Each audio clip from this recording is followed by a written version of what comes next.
श्री सच्चिदानंद सद्गुरु साईनाथ महाराज की जय। जोडोनिया कर चरणी ठेविला माथा, परिसावे विनंती माझी पंढरीनाथा।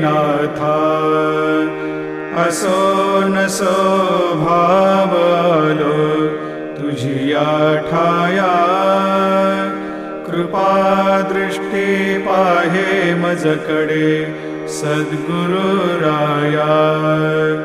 अखंडित सावे ऐसे वाटते पायी, सांडोनी संकोच ठाव थोडासा देई। तुका म्हणे देवा मा